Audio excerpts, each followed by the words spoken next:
السلام علیکم ورحمۃ اللہ وبرکاتہ۔ کیسے ہیں آپ سب؟ میں امید کرتی ہوں آپ سب ایمان اور تقوی کی بہترین حالت میں ہوں گے انشاءاللہ تعالیٰ۔ آج کا جو ہمارا ٹاپک ہے تو آج ہم اس بارے میں بات کریں گے کہ ہم سوشل میڈیا کے فتنوں سے کیسے بچ سکتے ہیں۔ نحمدہ ونصلی علی رسولہ الکریم، اما بعد فاعوذ باللہ من الشیطان الرجیم، بسم اللہ الرحمن الرحیم۔ اللہم فقہنا فی الدین، اللہم ارنا الحق حقا وارزقنا اتباعہ وارنا الباطل باطلا وارزقنا اجتنابہ، اللہم فقہنا فی الدین۔ تو بہنوں، سوشل میڈیا خاموش دشمن ہے۔ گھر کے دروازے مضبوط، کھڑکیوں پر جالیاں، باہر کی دنیا سے ہر ممکن بچاؤ کر لیا۔ باپ نے بیٹیوں اور بیوی کو ہر طرح کی آفت سے بچانے کے لیے دیواری کھڑے کر دی، لیکن وہ یہ بھول گیا کہ فتنے اب دروازے سے نہیں آتے بلکہ ہاتھوں میں پکڑے چھوٹے سے اسکرین کے ذریعے داخل ہوتے ہیں۔ آج سوشل میڈیا کا جال ہر گھر میں پھیل چکا ہے۔ والدین سمجھتے ہیں کہ ان کے بچے محفوظ ہیں کیونکہ وہ گھر سے باہر نہیں نکلتے، مگر وہ نہیں جانتے کہ اجنبی اور نامحرم خود ان کے گھروں میں بیٹھے ہیں۔ ہر لمحہ ایک نئی دوستی، ایک نیا تعلق، ایک نیا دھوکہ۔ یہی وہ راستہ ہے جس نے نہ جانے کتنے گھروں کو اجاڑ دیا ہے۔ محبت کے نام پر ناجائز تعلقات، جھوٹے وعدے، عزتوں کی نیلامی، بلیک میلنگ اور بالآخر خاندانوں کی بربادی۔ وہ بیٹیاں جو کبھی گھر کی چار دیواری میں سب سے زیادہ محفوظ سمجھی جاتی تھیں، آج کے دور میں سوشل میڈیا کے ذریعے شکار ہو رہی ہیں۔ ذمہ داری کس کی ہے؟ اللہ کے نبی صلی اللہ علیہ وسلم نے فرمایا، تم میں سے ہر شخص نگہبان ہے اور اس سے اس کی رعیت کے بارے میں پوچھا جائے گا۔ والدین کی ذمہ داری صرف کھانے پینے اور کپڑے فراہم کرنے تک محدود نہیں، انہیں اپنی اولاد کی اخلاقی تربیت بھی کرنی ہے۔ اگر والدین نے یہ سمجھ لیا کہ ان کی ذمہ داری بس مادی ضروریات پوری کرنے تک ہے، تو یاد رکھیں کہ ایک دن یہی اولاد ان کی آنکھوں کے سامنے برباد ہو سکتی ہے۔ تو کیا کیا جائے؟ بیٹیوں کو شعور دیں کہ ہر چمکتی چیز سونا نہیں ہوتی۔ سوشل میڈیا پر ملنے والے لوگ اکثر جھوٹے ہوتے ہیں، جو وقتی الفاظ سے دل بہلانے آتے ہیں اور پھر رسوائی چھوڑ جاتے ہیں۔ ماں باپ خود بھی محتاط رہیں۔ اگر والدین خود ہی موبائل اور سوشل میڈیا کے عادی ہوں گے تو اولاد کیسے بچ سکے گی؟ تو سب سے پہلے دینی تربیت پر توجہ دیں۔ قرآن اور حدیث کی روشنی میں بیٹیوں کو حیا، عزت اور پردے کی اہمیت سمجھائیں۔ اعتماد کا رشتہ بنائیں۔ ایسا نہ ہو کہ خوف کی دیواریں بیٹی کو والدین سے ہی دور کر دیں۔ اس کے مسائل سنیں اور انہیں پیار اور حکمت سے حل کریں۔ دروازے بند کرنے سے فتنے نہیں رک بلکہ دلوں کو تقویٰ سے مضبوط کرنے کی ضرورت ہے۔ اگر بیٹی کے دل میں حیا اور خوف الہی ہوگا تو کوئی بھی سوشل میڈیا کا فتنہ اسے بہکا نہیں سکے گا۔ اس لیے اصل توجہ موبائل چھیننے کے بجائے دلوں کو ایمان سے جوڑنے پر ہونی چاہیے۔ والدین سے درخواست ہے، حفاظت صرف دیواروں سے نہیں دلوں سے بھی کی جاتی ہے۔ تنہائی کے گناہ، خلوت کے گناہ۔ آج ہمارا ایمان بالغیب انٹرنیٹ اور موبائل کے ذریعے آزمایا گیا ہے، جہاں ایک کلک آپ کو وہ کچھ دکھا سکتی ہے جو ہمارے ماں باپ دادا دیکھے بغیر اللہ کو پیارے ہو گئے۔ ہم نے خفیہ گروپ بنا کر اپنے اپنے گھڑے کھول رکھے ہیں۔ یستخفون من الناس، لوگوں سے تو چھپا لیتے ہیں، ولا یستخفون من اللہ وهو معهم، مگر اللہ سے نہیں چھپا سکتے کیونکہ وہ ان کے ساتھ ہے۔ ہمارا لکھا اور دیکھا ہوا سب ہمارے نام اعمال میں محفوظ ہو رہا ہے، جہاں سے صرف اسے سچی توبہ ہی مٹا سکتی ہے۔ یہ سب امتحان اس لیے ہیں تاکہ اللہ پاک جاننا چاہتا ہے کہ کون کون اللہ تعالیٰ سے غائبانہ ڈرتا ہے۔ یہ لکھنے والے ہاتھ اور پڑھنے والی آنکھیں سب ایک دن بول بول کر گواہی دیں گی۔ الیوم نختم علی افواہہم وتکلمنا ایدیہم وتشہد ارجلہم بما کانوا یکسبون۔ آج ہم ان کے منہ پر مہر لگا دیں گے اور ان کے ہاتھ ہم سے بات کریں گے اور ان کے پیر ان کے اعمال کی گواہی دیں گے۔ تو گناہ کے دوران ہمارا کوئی بیوی بچہ، یہاں تک کہ بلی ہوا کا جھونکا بھی دروازہ ہلا دے تو ہماری پوری ہستی ہل کر رہ جاتی ہے۔ کیوں؟ رسوائی کا ڈر، امیج خراب ہونے کا ڈر۔ اس دن کیا ہوگا جب ہماری بیوی بچے اور والدین بھی سامنے دیکھ رہے ہوں گے اور دوست احباب بھی موجود ہوں گے، زمانہ دیکھ رہا ہوگا اور تھرڈ امپائر کی طرح کلپ روک روک کر اور ریورس کر کر کے دکھایا جا رہا ہوگا۔ ہائے رسوائی!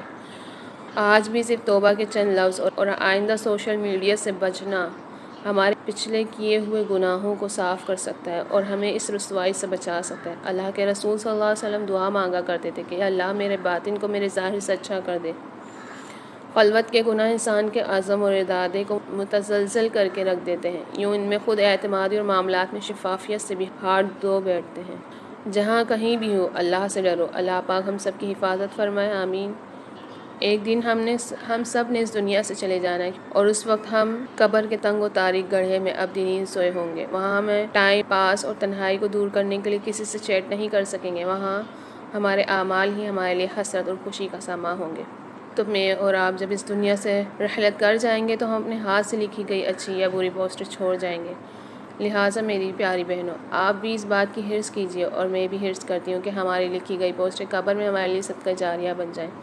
ابھی آپ کے پاس فرصت اور وقت ہے، کیونکہ ابھی تو آپ دنیا میں اور فیس بک، واٹس ایپ پر آن لائن ہیں۔ آپ کو عربی کے شعر کی یاد دہانی کروانا چاہتی ہوں۔ ہمارا لکھا ہوا زمانہ پھر باقی رہے گا، جبکہ ہم مٹی میں دھول بن جائیں گے۔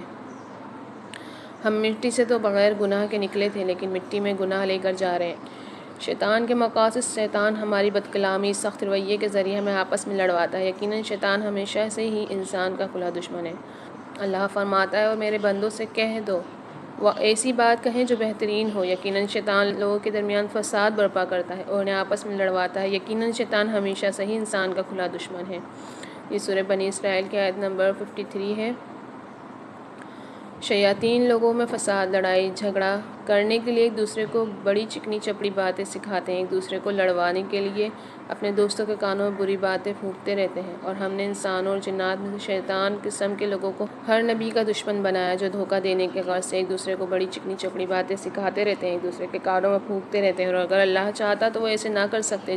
شیطان تو اپنے دوستوں کے دلوں میں شکوک و اعتراضات کرتے رہتے ہیں تاکہ وہ تم سے جھگڑتے رہیں۔ الشیاطین لیوحون الی اولیائہم لیجادلوکم، بلا شبہ شیطان تو اپنے دوستوں کے دلوں میں شکوک و اعتراضات القاء کرتے رہتے ہیں تاکہ وہ تم سے جھگڑتے رہیں۔ سورہ انعام کی آیت ہے۔ تو گھروں کو توڑ دینا شیطان کے مشن کا سب سے بڑا ایجنڈا ہے۔ رسول اللہ صلی اللہ علیہ وسلم نے فرمایا، ابلیس اپنا تخت پانی پر بچھاتا ہے، پھر وہ اپنے لشکر روانہ کرتا ہے، عالم میں فساد کرنے بھیجتا ہے، تو اس سے مرتبے میں سب سے زیادہ قریب وہ ہوتا ہے جو سب سے بڑا فتنہ فساد ڈالتا ہے۔ ان میں سے ایک آ کر کہتا ہے کہ میں نے فلاں فلاں کام کیا، یعنی فلاں سے چوری کرائی، فلاں کو شراب پلائی۔ شیطان کہتا ہے تم نے کچھ نہیں کیا۔ پھر ان میں سے ایک آ کر کہتا ہے میں نے میاں بیوی کے درمیان تفریق، جدائی کرا دی۔ شیطان اس کو اپنے قریب پاس کر لیتا ہے اور کہتا ہے تو نے بڑا کام کیا ہے، تم سب سے بہتر ہو، اور اس کو اپنے ساتھ گلے لگا لیتا ہے۔ یہ صحیح مسلم کی حدیث ہے۔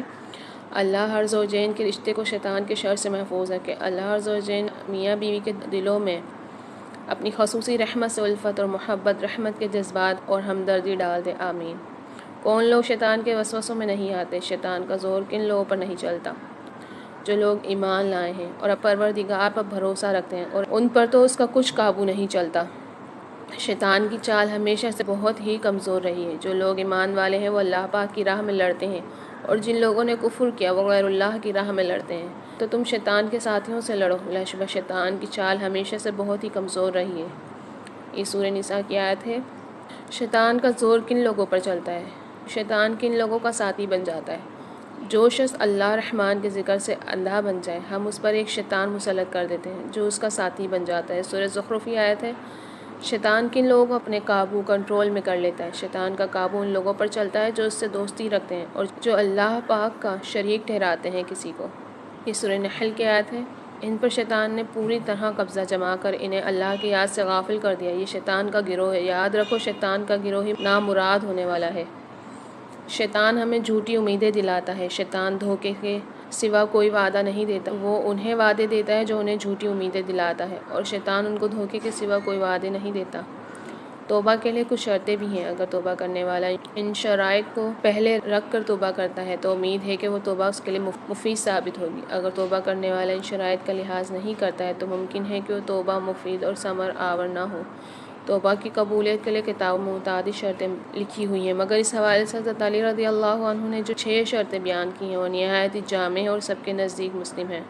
وہ شرطیں یہ ہیں: اپنے گزشتہ برے اعمال پر ندامت کریں، جو فرائض اور واجبات اللہ پاک کے چھوٹے ہیں ان کی قضا کریں، کسی کا مال وغیرہ ظلماً لیا تھا اس کی واپسی کریں، کسی کو ہاتھ یا زبان سے ستایا اور تکلیف پہنچائی تھی تو اس سے معافی مانگیں، آئندہ اس گناہ کے پاس نہ جانے کا پختہ عزم اور ارادہ کریں، اور یہ کہ جس طرح اس نے اپنے نفس کو اللہ کی نافرمانی کرتے ہوئے دیکھا ہے اب وہ اطاعت کرتے ہوئے دیکھ لے۔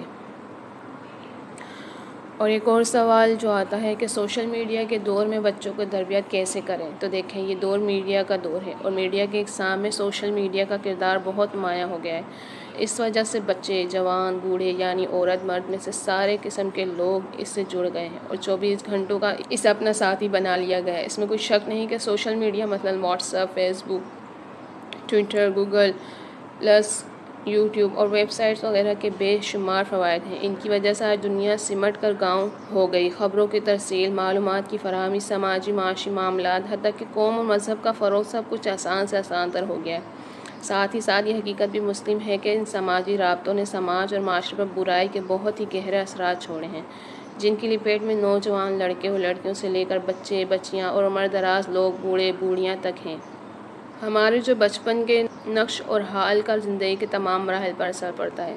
اگر کسی کا بچپن رنگین، پرکیف اور عریانیت و فحاشیت کے مرحلے سے گزرا ہو تو اس کی جوانی بہت ہی مخدوش ہوتی ہے۔ جوانی ویسے ہی دیوانگی کا شعبہ اور موج مستی کا مرحلہ ہوتا ہے۔ اس مرحلے کو فحاشی سے بچانا اسی نوجوان کے بس میں ہے جس کے والدین نے بچپن میں شعور و آگاہی، تہذیب و ثقافت اور اخلاق اور کردار سے آراستہ کیا ہو۔ اس لیے ہمیں اپنے بچوں کے اپنی زندگی کے دوسرے مراحل کی حفاظت کے لیے بچپن کو اسلامی تربیت سے سجانا اور سنوارنا ہوگا۔ ماہرین نفسیات کا کہنا ہے کہ بچپن کے ابتدائی ایام میں ذہنی نشوونما اور جسمانی صلاحیتیں تیزی سے پروان چڑھ رہی ہوتی ہیں، اس لیے یہ وقت بہت حساس ہوتا ہے۔ اس عمر میں بچے ہر سنی سنائی بات ذہن میں محفوظ کر لیتا ہے، آنکھوں سے دیکھا ہوا گویا پتھروں پر نقش ہونے کی طرح ہے، اور تیزی سے نئی نئی باتیں سیکھنے لگتا ہے، تیزی سے پروان چڑھ رہا ہے۔ بچپن کے اسی مرحلے میں مستقبل کی عمارت تعمیر ہوتی ہے۔ آج فتنوں کے دور ہے، قسم قسم کی آزمائشیں اور طرح طرح کے فتنے فساد جنم لے رہے ہیں۔ سوشل میڈیا کی آمد نے ان فتنوں کو مزید بڑھاوا دیا ہے۔ ہم مسلمانوں کے لیے سوشل میڈیا کے اس پرفتن دور میں بچوں کی تربیت پہ ایک سوالیہ نشان لگا ہوا ہے۔ بہت ہی کٹھن اور سنگین سوال ہے۔ بچوں کی فطرت میں ضد ہے۔ اگر ہماری غفلت سے سوشل میڈیا کے استعمال کی ضد ہو گئی تو والدین کیا پوری دنیا کی طاقت اسے اس ضد سے دور نہیں کر سکتی؟ پھر اس کی جوانی، بڑھاپا اور پوری زندگی برباد ہو جائے گی۔ اس دور کا المیہ یہ ہے کہ بچے کی پیدائش پر ہی کھیلنے کے لیے موبائل ہاتھ میں تھما دیا جاتا ہے۔ یہ بچے جو موبائل سے مانوس ہوتے ہیں، اس سے ان کی دلچسپی گہری سے گہری ہوتی چلی جاتی ہے۔ ایک وقت آتا ہے کہ وہ تنہائی کا خوگر ہو جاتا ہے، اسے پڑھائی میں دل نہیں لگتا، دوستوں اور رشتہ داروں سے ملنا، ان کے یہاں جانا پسند نہیں آتا، وہ تنہائی چاہتا ہے۔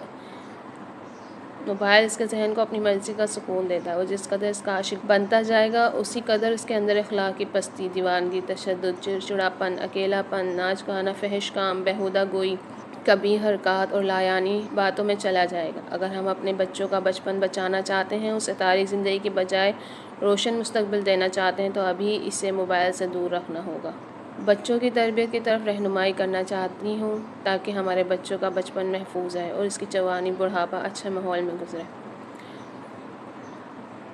تربیت عمدہ کلام کے مجموعے کا نام نہیں ہے کہ اسے ازبر کرایا اور بچہ تربیت پا گیا، نہیں، تربیت اچھے اخلاق، تعلیم کی مسلسل محنت اور عمل کا نام ہے۔ اس اصول کو مد نظر رکھیں اور بچوں کی تربیت شروع کریں۔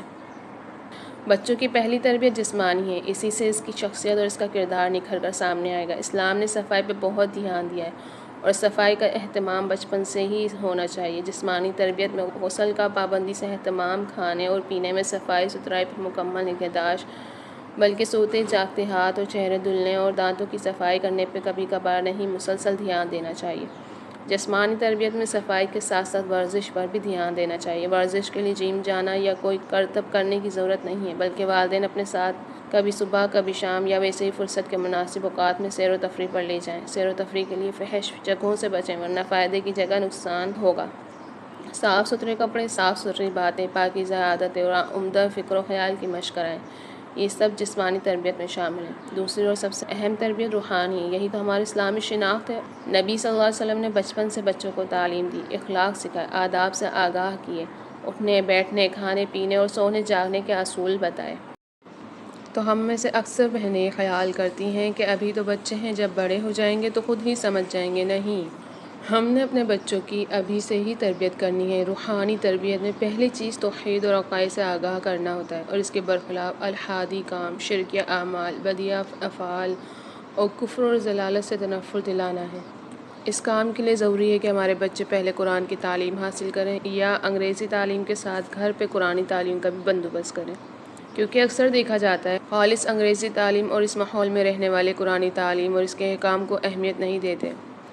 لہذا بچوں کو اسلامی تعلیم کی روشنی میں واش روم جانے کے آداب سے لے کر فرائض اور واجبات تک کی تعلیم دی جائے۔ یہاں میں آپ کو مشورہ دینا چاہتی ہوں کہ مدارس میں پڑھنے والے بچوں کی زیادہ فکر نہیں ہے، مگر اسری تعلیم میں پڑھنے والے بچوں کو 10 سال کی عمر تک کم از کم 30واں پارہ حفظ کرا دیں اور زیادہ سے زیادہ جتنا ممکن ہو اور منتخب اور مختصر احادیث کا ایک مجموعہ جس میں 40 سے لے کر 100 احادیث تک ہوں ان کو یاد کروائیں اور ضرورت کی مسنون دعائیں اور اذکار بھی یاد کرا دیں۔ صبح اور شام رات کے اذکار یاد کرائیں۔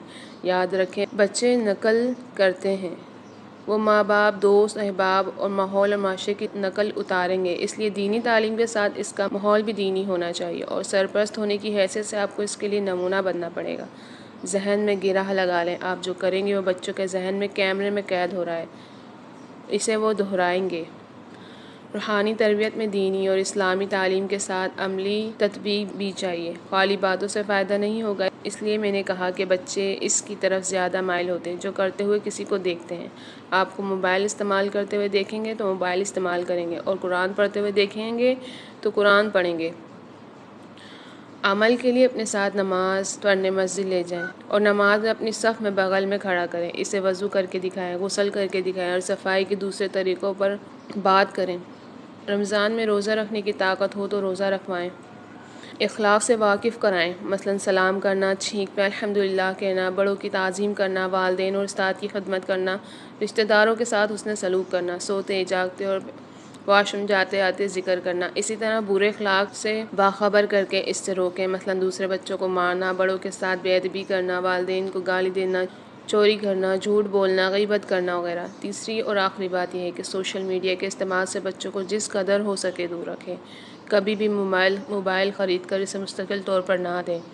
سب سے مین بات، اس کے اندر یوٹیوب ڈاؤن لوڈ نہ کریں۔ آپ کو بھی اس چیز سے بچنا ہوگا، تبھی آپ کے بچے اس چیز سے بچ سکیں گے۔ یاد رکھیں یہ ایک بہت بڑا فتنہ ہے۔ یوٹیوب اور جتنے بھی سوشل ایپ ہیں جن کے اوپر ویڈیوز چل رہی ہیں، پلیز اس سے بچیں اور اپنے بچوں کو بھی بچائیں۔ بطور خاص گیم کھیلنے کے لیے بھی نہیں، بچپن میں بچوں کو کھیل کود کی ضرورت ہوتی ہے، اس کے لیے گھر اور اچھے دوستوں میں کھیل کود کروائیں، اسکول کھیل پروگرام میں مشارکت کروائیں یا قلم اور کاغذ سے ایسی چیزوں کی مشق کرائیں جس سے اس کے ذہن کو بھی سکون ملے اور کچھ فائدہ بھی ہو جائے۔ اس پہ انعام مقرر کر لیں، پھر دیکھیں سارا کھیل بھول کر آپ کی طرف متوجہ ہو جائیں گے انشاءاللہ۔ 10 ایسی باتیں جو پیرنٹس کو دھیان میں رکھنی ہیں جن سے بچوں کی اچھی تربیت کر سکتے ہیں اور سوشل میڈیا کے پرفتن دور میں اس کے بچپن کی حفاظت کر سکتے ہیں۔ نمبر 1 ہے، تربیت کے لیے ضروری ہے کہ آدمی کا کردار بلند ہو، وہ بات بات پہ غصہ کرنے والا، بچوں کی معمولی غلطی پر ڈانٹنے والا اور جھڑکنے والا نہ ہو، بلکہ غلطی پر اچھے طریقے میں تنبیہ کرنے والا اور اگر اسے تکلیف دی ہو تو انسنی کر دینے والا ہو۔ گویا یہ سمجھیں کہ پیار بھرے ماحول میں بچوں کی اچھی پرورش اور بہترین تربیت کر سکتے ہیں۔ میاں بیوی کے بے وجہ جھگڑے، غم، غصے کا اظہار اور آپسی تلخی اور ناراضگی بچوں کی اچھی تربیت میں رکاوٹ ہے۔ سیکنڈ نمبر پر، جس طرح ہمیں اپنے گھر میں اچھا ماحول بنانا ہے اسی طرح بچوں کا وہ سارا ماحول اچھا ہو جہاں تک وہ آتا اور جاتا ہو، مثلا اسکول، دوست، پارک اور سیر و تفریح کی جگہیں۔ کسی ایسی پارٹی اور فنکشن میں بھی نہ خود جائیں اور نہ ہی اپنے بچوں کو لے جائیں جہاں منکرات انجام دیے جاتے ہوں۔ ایک جملے میں یہ سمجھ لیں، بچوں کی آنکھیں برائی پر نہ پڑیں کیونکہ اس سے بچے اثر قبول کرتے ہیں اور اسی کے سانچے میں ڈھل جاتے ہیں۔ تھرڈ نمبر پر، اگر اللہ نے آپ کو کئی اولاد سے نوازا ہے تو سب میں برابری والی محبت کریں۔ تحائف کی خریداری یا فیصلوں میں انصاف نہ رہے تو تربیت کا اثر ختم ہو جاتا ہے۔ اگر آپ بچوں کے والدین نہیں بلکہ صرف سرپرست یا استاد ہیں اور کئی بچے آپ کی ماتحتی میں ہیں تو بھی سب کے ساتھ یکساں پیار بھرا سلوک ہونا چاہیے، ورنہ آپ کی تربیت اور تعلیم کا اثر ختم ہو جائے گا۔ 4 نمبر پر، جو بچے باشعور ہو گئے ہیں، 10 سال سے بڑے ہو چکے ہیں، ایسے بچوں کو کمپیوٹر اور پروگرامنگ کی تعلیم دینے میں کوئی حرج نہیں ہے، مگر کمپیوٹر کی آزادی سے وہی خطرہ ہے جو موبائل سے ہے۔ اسی طرح ٹی وی یا گیم ڈیوائس سے بھی بچوں کو دور رکھیں۔ والدین سوچتے ہیں گیم کھیلنے سے کیا نقصان ہوگا، میں کہتی ہوں ایسی دنیاوی گیم کھیلنے سے فائدہ کیا ہے سوائے وقت کے ضیاع اور دماغ پر اس کے منفی اثرات کے۔ 5 نمبر پر، اگر آپ بچوں کو موبائل اور سوشل میڈیا کے نقصان سے دور رکھنا چاہتی ہیں تو آپ ان کے سامنے کم سے کم موبائل استعمال کریں، کیونکہ جب اس کا استعمال بچوں کے سامنے زیادہ ہوگا اس کے ذہن میں موبائل کا نقش بیٹھ جائے گا اور آپ سے موبائل کا مطالبہ کرے گا۔ آپ منع کریں گی تو یہ مطالبہ ضد کی شکل اختیار کر لے گا اور جب آپ سو رہے ہوں یا گھر پہ موبائل بھول گئے ہوں وہ موبائل لے کر اسے استعمال کرے گا۔ یاد رکھیں اس کے ہاتھ میں موبائل دینے سے پرہیز کریں اور نہ ہی موبائل کے فنکشن سے واقفیت کرائیں۔ ابھی وقت ہے کتاب اور قلم کا تو اس کے ہاتھ میں کتاب اور قلم دیں۔ 6 نمبر پر استاد کے اوصاف اپنے اندر پیدا کریں، نصیحت اپنے سے شروع کریں، اخلاق کا پیکر بنیں اور بچوں کے معاملات کو اس کی نفسیات کے حساب سے حل کریں۔ ہر چیز کی فرمائش اور ضد پوری کرنے یا تربیت اولاد پر اولاد کی محبت کو فوقیت دینے یا بچوں کی غلطی پر اصلاح کی بجائے اس کی حوصلہ افزائی کرنے یا اچھے کاموں پر بھی شاباشی کی بجائے نکارت کا اظہار کرنے سے بچے بنتے نہیں بگڑتے ہیں۔ یاد رکھیں، استاد کی خامی بچوں کی خامی ہے اور استاد کی اچھائی بچوں کی اچھائی ہے۔ 7 نمبر پر ہر بچے میں ایک خاص قسم کا فطری رجحان اور قدرتی صلاحیت ہوتی ہے۔ استاد کو اسے جاننے کی ضرورت ہے تاکہ اس قدرتی صلاحیت کی بنیاد پر اس کی مناسب رہنمائی ہو سکے اور اس کی دینی صلاحیت کو زیادہ سے زیادہ نکھارا جا سکے۔ 8 نمبر پر زمانے کے فتنوں اور شیطانی ہتھ کنڈوں سے اپنے بچوں کی حفاظت کے لیے اللہ کی پناہ طلب کرنا چاہیے اور خوب دعائیں کرنی چاہیے۔ رسول اللہ صلی اللہ علیہ وسلم سے بچوں کی حفاظت کے لیے دعائیں کرنا منقول ہے، لیکن تعویذ اور امام زامن کبھی نہ استعمال کرائیں کیونکہ یہ شرک ہے۔ اس کی صحت کا بھی خیال رکھنا چاہیے۔ پاکیزہ روزی اور پاکیزہ غذا خود کھائیں اور اپنے بچوں کو بھی کھلائیں۔ حلال اور طیب غذا کا جسم اور روح پر پاکیزہ اثر پڑتا ہے اور حرام اور خبیث غذا کا برا اثر پڑتا ہے۔ 9 نمبر پر فرصت میں آدمی بیکاری اور نفسانی کام کی طرف عام طور سے رغبت کرتا ہے۔ اس بات کو مد نظر رکھتے ہوئے بچوں کی فرصت کے لمحات، بالخصوص لمبی چھٹی کے اوقات، ایسے کاموں میں صرف کیے جائیں جن میں ان کے شعور کو بالغی، عقل کو تیزی اور ادب اور اخلاق ملے۔ 10 نمبر پر بچوں کی اصلاح اور تربیت کے لیے اسلامی کہانیاں بہت مفید رہیں گی۔ سونے کے وقت بچوں کو انبیاء، علماء اور صحابہ صحابیات کی روح پرور سچی کہانیاں سنائیں جو سچائی اور عدل و انصاف، امانت داری، شجاعت، صدقہ اور خیرات، سنت، محنت، والدین کے ساتھ حسن سلوک، بڑوں کا ادب، چھوٹوں سے شفقت، اخلاق اور مروت اور اسلامی آداب اور احکام پر مشتمل ہو۔ کہانی کے ذریعے بچوں میں اسلامی تعلیمات بہت بہتر طریقے سے ہوگی۔ آج کے پرفتن دور سے متعلق بچوں کی حفاظت پہ نتائج دیکھے ہیں جو میں یہاں پر بیان کروں گی، اس امید کے ساتھ کہ اس میں ہمارے لیے بھلائی کی کوئی بات ہو جس کو ہم اپنا سکیں، ہمارے بچوں کا بچپن محفوظ اور مستقبل تابناک اور روشن ہو۔ اللہ سے دعا ہے کہ ہمارے بچوں کو زمانے کے شر و فتن اور شیطان کی گرفت سے بچائے، آمین۔ گناہ کرتے وقت ایک لمحہ سوچا کریں کہ کیا ہم جہنم میں کھولتا ہوا پانی اور زخموں سے بہتی پی لیں گے۔ اللہ کی طرف لوٹ آئیں اس سے پہلے کہ موت ہمیں اچک لے۔ جن لوگوں نے کفر کیا ان کے لیے آگ کے کپڑے کاٹے جا چکے ہیں۔ کھولتا ہوا پانی ان کے سروں کے اوپر ڈالا جائے گا جس سے ان کے پیٹ کے اندر کی چیزیں اور کھالیں گل جائیں گی۔ سورہ حج کی آیت نمبر 19 ہے۔ تو پیاری بہنوں، آج کے دور میں یہ آیت موبائل کا غلط استعمال کرنے والوں کے لیے بہترین سبق ہے۔ اگر ہم سمجھنا چاہیں 24 گھنٹے موبائل سے جڑے رہتے ہیں جو دل کر رہے ہیں، لیکن بھول چکے ہیں کہ ہماری یہ غلط چیٹنگ گفتگو جو ہم لکھ رہے ہیں اس کے لیے اللہ پاک کو جواب بھی دینا ہے۔ سوچیے گا ضرور کہیں آپ اپنی انگلیوں کا غلط استعمال تو نہیں کر رہے، کہیں جہنم کی طرف تو آپ اپنا راستہ نہیں بنا رہے۔ سوچیے گا ضرور اور لوٹ آئیے رب کی طرف، ہدایت کی طرف۔ پہلے کیے کہ ندامت کے ساتھ سچے دل سے اللہ سے توبہ کریں اور آئندہ نہ کرنے کا وعدہ کریں، انشاءاللہ اللہ ضرور معاف کر دے گا۔ ایک آیت کی آپ کو تفسیر سناتی ہوں۔ الیوم نختم علی افواہہم وتکلمنا ایدیہم وتشہد ارجلہم بما کانوا یکسبون۔ آج ہم ان کے منہوں پر مہر لگا دیں گے، ان کے ہاتھ ہم سے باتیں کریں گے، ان کے پاؤں اس کی گواہی دیں گے جو وہ کمایا کرتے تھے۔ اس کی تفسیر سنیں۔ الیوم نختم علی افواہہم، منہوں پر مہر لگانے کی وجہ یہ ہوگی کہ بعض مجرم قیامت کے دن اپنے جرم کا اقرار کرنے سے انکار کر دیں گے اور کہیں گے کہ ہم نے کوئی جرم کیا ہی نہیں۔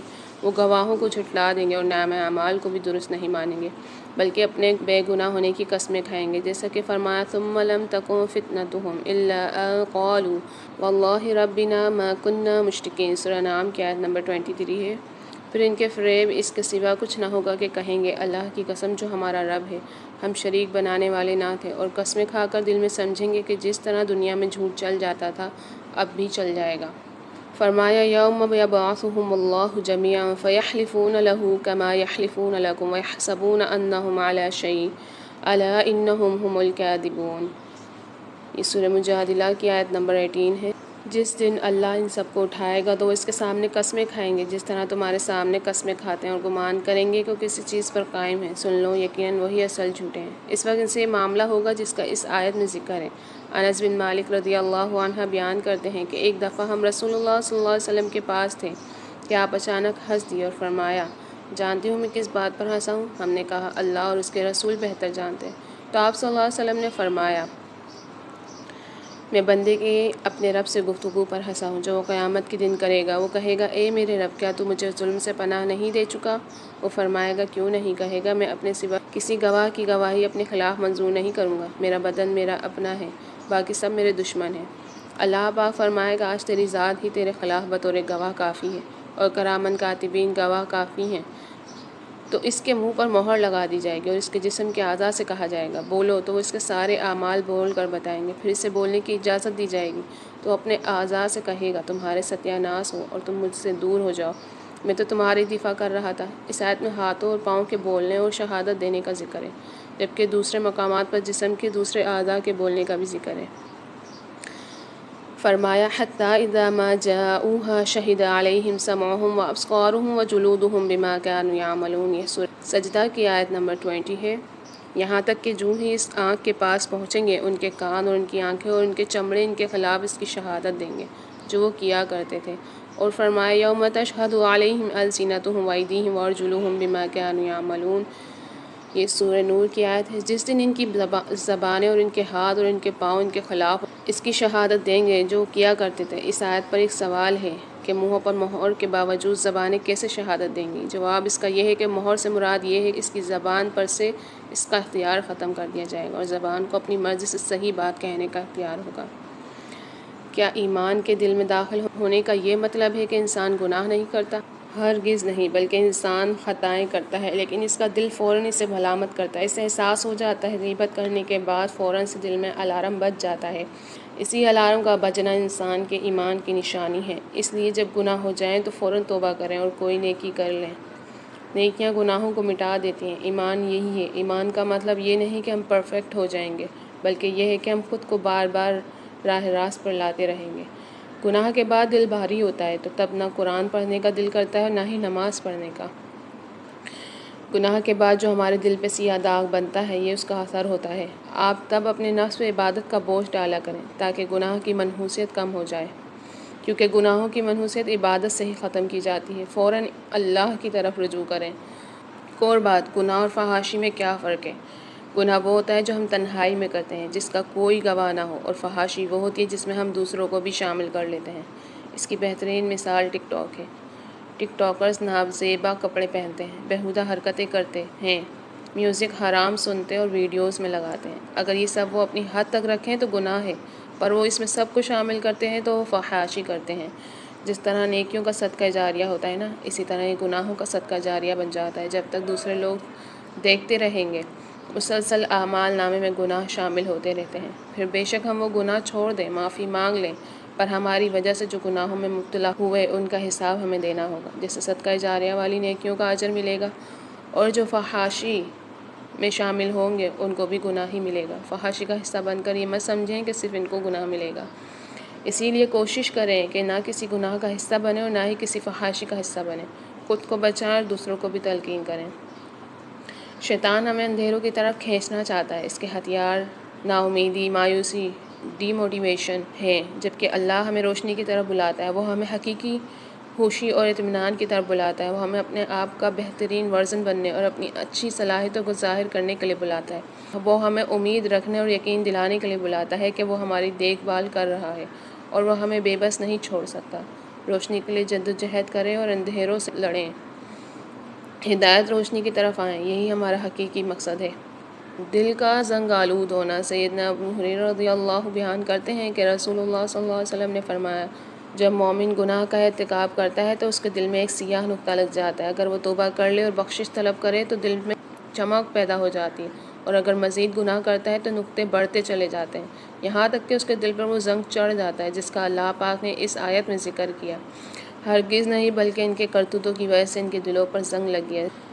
توبہ کے لیے گنہگار ہونا ضروری نہیں، توبہ از خود ایک مستقل عبادت ہے۔ جتنی بار کی جائے روح میں پاکیزگی اور نکھار آتا ہے۔ اللہ پاک سے دعا کریں ہم تیری بارگاہ میں اپنی تمام کوتاہیوں، لغزشوں اور گناہوں کے ساتھ دعا کرتے ہیں ہمیں معاف فرما، ہمارے والدین کی مغفرت فرما، ہمیں ایمان کامل، دین کی سمجھ، کشادہ رزق، صحت، تندرستی عطا فرما، ہماری دعائیں قبول فرما، ہماری مشکلیں، پریشانیاں دور فرما، ہمارے لیے بہتری فرما، آمین یا رب العالمین۔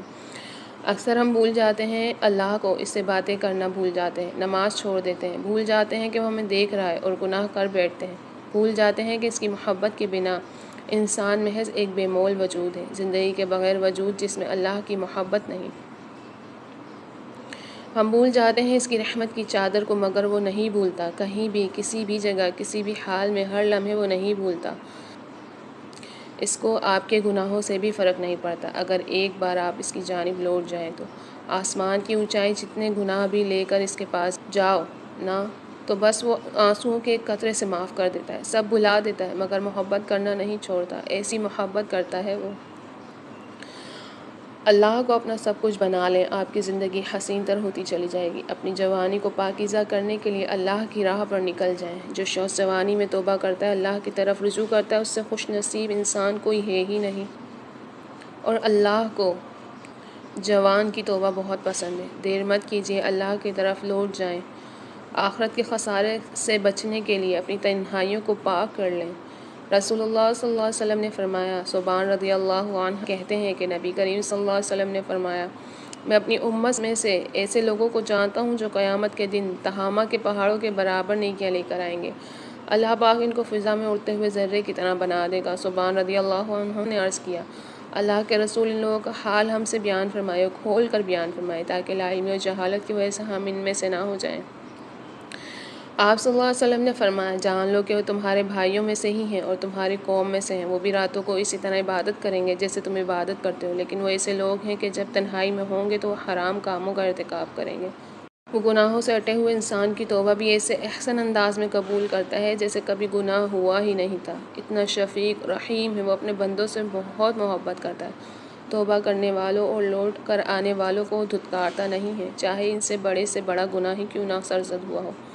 جھک جائیں، اسی کے سامنے اپنے کیے گئے گناہوں کی معافی مانگ لیں۔ اس کے ہاں بہائے گئے ننھے آنسوؤں کی بھی بڑی قدر ہے۔ وہ تمہاری توبہ قبول کر لے گا اور تمہارے نام اعمال کو گناہوں سے پاک کر دے گا۔ قیامت کے دن یوم حسرہ کیسے؟ یعنی اب یہ حسرت ہر بندے کے لیے ہوگی۔ ہر بندہ حسرت کرے گا کہ کاش میں یہ غلط کام نہ کرتا، کاش میں اچھا کام کر لیتا، اپنا وقت ضائع نہ کرتا، اپنی زندگی میں کچھ کر لیتا۔ یا لیتنی قدمت لحیاتی۔ انسان قیامت کے دن اپنی کمی کوتاہی کو دیکھ کر حسرت کرے گا۔ اللہ کے حق میں کمی قیامت والے دن حسرت کا باعث ہوگی۔ اسی طرح اللہ کے ذکر میں کمی کرنے پر بھی حسرت ہوگی۔ نبی صلی اللہ علیہ وسلم نے فرمایا کہ جو لوگ کسی جگہ پر مجلس کریں لیکن اس میں اللہ کا ذکر نہ کریں تو مجلس ان کے لیے قیامت کے دن حسرت کا باعث ہوگی۔ جو آدمی راستے میں چلتے ہوئے اللہ کا ذکر نہ کرے، واک کرتے ہوئے، وہ چلنا بھی قیامت کے دن اس کے لیے باعث حسرت ہوگا۔ جو آدمی اپنے بستر پر آئے لیکن اللہ کا ذکر نہ کرے، وہ بھی اس کے لیے قیامت والے دن باعث حسرت ہوگا۔ دعائیں پڑھ کر سونا چاہیے اور ذکر کرتے کرتے سونا چاہیے۔ اللہ کو یاد کرتے کرتے سونا چاہیے۔ اسی طرح وقت ضائع کرنے پر حسرت ہوگی۔ بہت ساری بہنیں کہتی ہیں کہ ہمیں رات کو نیند نہیں آتی ہے، تو پیاری بہنوں، اللہ کا ذکر کرتے کرتے سوئیں، آپ اللہ کو یاد کرتے کرتے سوئیں، دعائیں پڑھتے ہوئے سوئیں، آپ کو نیند ضرور آئے گی۔ تو پیاری بہنوں، موبائل فون کا غلط استعمال اس صدی کا سب سے بڑا مسئلہ بننے والا ہے۔ موبائل فون اور لیپ ٹاپ واقعی انقلابی ایجادات ہیں اور ان کو استعمال کرنے سے بچنا تو ممکن ہی نہیں، لیکن میرے خیال میں آنے والے وقت میں گردن کے مسائل سب سے زیادہ بڑھنے والے ہیں، اور اس کی وجہ یہی موبائل اور لیپ ٹاپ کا زیادہ استعمال ہوگا۔ جو ہم مسلسل جھک کر موبائل یا لیپ ٹاپ دیکھتے ہیں تو ہماری گردن پر بے حد دباؤ پڑتا ہے۔ یہ دباؤ وقت کے ساتھ ساتھ گردن کے درد، پٹھوں کی اکڑن اور ریڑھ کی ہڈی کے مسائل کو جنم دیتا ہے۔ لوگ اس چیز پر دھیان نہیں دیتے کہ اس چھوٹی سی عادت کا مستقبل میں کیا نتیجہ نکل سکتا ہے۔ اب سوال یہ ہے کہ اس مسئلے کا حل کیا ہو؟ ایک سادہ سا حل ہے۔ یہ ہو سکتا ہے کہ ایک ایسی موبائل ایپ بنائی جائے جو ہر فون میں ہو۔ جب بھی کوئی شخص گردن جھکا کر فون دیکھے تو موبائل کی اسکرین بلیک ہو جائے۔ موبائل تب تک نہیں چلے گا جب تک وہ سیدھا نہ کیا جائے۔ اس طریقے سے چند دنوں میں دماغ کو یہ بات سمجھ آ جائے گی کہ موبائل دیکھتے وقت گردن سیدھی رکھنی۔ موبائل اور لیپ ٹاپ کو روکنا تو ممکن نہیں، لیکن ہم اپنی اور اپنے بچوں کی صحت کا خیال رکھتے ہوئے اس کے استعمال کو بہتر طریقے سے کر سکتے ہیں۔ آج ہی سے عادت بنائیں کہ سیدھے بیٹھ کر موبائل دیکھیں اور وقتاً فوقتاً وقفہ لیں۔ اس طرح ہم خود کو آنے والے وقت میں گردن کے امراض سے بچا سکتے ہیں۔ تو پیاری بہنوں، اپنے آپ کو بچائیں، اپنے بچوں کو بچائیں، پیاروں کو بچائیں اس چیز سے، اس سوشل میڈیا کے فتنے سے۔ آنکھ کی نمی بہت بڑی رحمت ہے، یہ آپ کا اللہ سے رابطہ کرا دیتی۔ شکر گزار ہو جائیں ان لوگوں کا جو آپ کو آنکھوں کی نمی عطا کر گئے۔ شکر کریں اس تکلیف کا جس نے اس آنکھ کو پرنم کر دیا۔ یہ چھوٹا سا آنسو کل کو آپ کے لیے بڑی سی رحمت بن جائے گا انشاءاللہ۔ یقین جانیے وہ ہماری سوچ سے بھی زیادہ رحیم اور کریم ہے۔ آپ زمین سے لے کر آسمان تک گناہوں سے بھر جائیں، آپ سمندروں کے پانیوں کے برابر گناہوں میں بھیگ جائیں، ساری دنیا آپ سے منہ موڑ لے گی، مگر وہ پاک ذات، وہ ندامت کے ایک آنسو کے بدلے آپ کو پاک صاف کر دے گا۔ ساری دنیا دھتکار دے مگر وہ پھر بھی ہمارا استقبال کرے گا، ایک آنسو، صرف ایک آنسو۔ تو پیاری بہنوں، سوشل میڈیا پر شیئر کری جانے والی چیزیں ہمارے لیے صدقہ جاریہ بھی بن سکتی ہیں اور گناہ جاریہ بھی، لہذا کسی بھی پوسٹ، تصویر، ویڈیو، آڈیو، اسٹیٹس یا لنک پوسٹ شیئر کرنے سے پہلے اچھی طرح سوچیں کہ یہ چیزیں ہمارے لیے صدقہ جاریہ بنیں گی یا گناہ جاریہ بن کر دنیا اور آخرت کی بربادی کا ذریعہ۔ اگر ہم ایسے اعمال سے قاصر ہیں جو مرنے کے بعد ہمارے لیے صدقہ جاریہ بن سکے تو کم از کم ایسے گناہوں کا ارتکاب تو نہ کریں کہ جن کا وبال مرنے کے بعد بھی ہم تک پہنچتا رہے اور خدا نخواستہ دہکتی آگ ہماری آخرت تباہ کر ڈالے۔ توبہ گناہوں کو مٹا کر نیکیوں سے بدل دے۔ توبہ انسان کی زندگی میں سکون، اطمینان کا سبب بنتی ہے۔ توبہ تائب کے دل کو پاک صاف کر دیتی ہے۔ توبہ دنیا اور آخرت میں کامیابی کا راستہ اور محبت الہی کا ذریعہ بنتی ہے۔ حدیث میں رسول اللہ پاک صلی اللہ علیہ وسلم نے فرمایا، گناہ سے توبہ کرنے والا اس شخص کی طرح ہو جاتا ہے جس کا کوئی گناہ نہیں۔ خوشخبری ہے ان کے لیے جو کثرت سے اللہ کی طرف رجوع کرتے، توبہ کرتے ہیں، اپنے گناہوں کی معافی مانگتے ہیں۔ خوشخبری اس شخص کے لیے جسے اپنے نام اعمال میں زیادہ استغفار ملے۔ ہاں، مگر جو کوئی توبہ کر لے، ایمان لے آئے، نیک عمل کرے تو اللہ ایسے لوگوں کی برائیوں، گناہوں کو نیکیوں میں تبدیل کر دے گا اور اللہ بہت بخشنے والا، بڑا مہربان ہے۔ اللہ پاک کی رحمت بہت وسیع ہے۔ توبہ کرنے، اللہ کی طرف رجوع کرنے سے اللہ پاک اپنے بندوں سے خوش ہوتا ہے۔ توبہ آدمی کی زندگی میں سکون اور اطمینان کا سبب بنتی ہے۔ توبہ محبت الہی کا ذریعہ ہے۔ بے شک اللہ ان لوگوں سے محبت کرتا ہے جو اس کی طرف کثرت سے رجوع کریں، اور ان سے محبت کرتا ہے جو خوب پاک صاف رہیں۔ آدم کا ہر فرد دن رات خطائیں کرتا ہے، پھر جب وہ اللہ سے بخشش طلب کرتا ہے تو اللہ پاک کوئی پرواہ کیے بغیر اس کو بخش دیتا ہے۔ اللہ پاک اپنے بندوں کی دعا قبول فرماتا ہے۔ رسول پاک صلی اللہ علیہ وسلم کی حدیث ہے، اللہ پاک نے فرمایا، آدم کا ہر فرد دن رات خطائیں کرتا ہے لیکن پھر بھی مجھ سے بخشش طلب کرتا ہے تو میں کوئی پرواہ کیے بغیر اس کو بخش دیتا ہوں۔ تو پیاری بہنوں، راحت اور سکون چاہیے تو کثرت سے استغفار کیجیے۔ تمام خطا کاروں میں اچھے وہ لوگ ہیں جو اللہ تعالیٰ کی بارگاہ میں توبہ کر لیتے ہیں۔ رسول اللہ صلی اللہ علیہ وسلم نے فرمایا، انسان سے خطا تو ہو ہی جاتی ہے لیکن ان خطا کاروں میں اچھے وہ لوگ ہیں جو اللہ تعالیٰ کی بارگاہ میں توبہ کر لیتے ہیں، پلٹ آئیں کہ رب خود بلا رہا ہے۔ اللہ جس سے محبت کرتا ہے، جس پر شفقت کرتا ہے، اسے زیادہ بھٹکنے نہیں دیتا، اسے دوبارہ اپنی طرف پلٹا دیتا ہے، اپنی طرف بلا لیتا ہے۔ اللہ پاک ایسے لوگوں کی ہدایت کے ساتھ ساتھ اپنی رضا اور خوشنودی کے دروازے بھی کھول دیتا ہے۔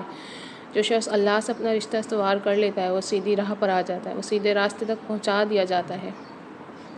ایمان جب انسان کے اندر اپنی جڑیں مضبوط کر لیتا ہے تو گناہ مشکل اور نیکی آسان ہو جاتی ہے، دل نرم اور آنکھیں نم رہتی ہیں۔ رسول اللہ صلی اللہ علیہ وسلم نے فرمایا، تو اللہ پاک سے ہدایت اور راستہ روی کا سوال کر، اور ہدایت سے تیری مراد یہ ہو کہ سیدھے راستے کی طرف تیری رہنمائی کر دی جائے۔ پھر ایسے لوگوں کو جو کوشش کرتے ہیں فتنوں سے بچنے کی، وہ کوئی بھی فتنہ ہو تو اللہ پاک انہیں اپنی محبت کے لیے چن لیتا ہے اور ان کی توبہ قبول کر لیتا ہے اور انہیں ہدایت عطا فرماتا ہے۔ وآخر دعوانا الحمد للہ رب العالمین۔ السلام علیکم ورحمۃ اللہ وبرکاتہ۔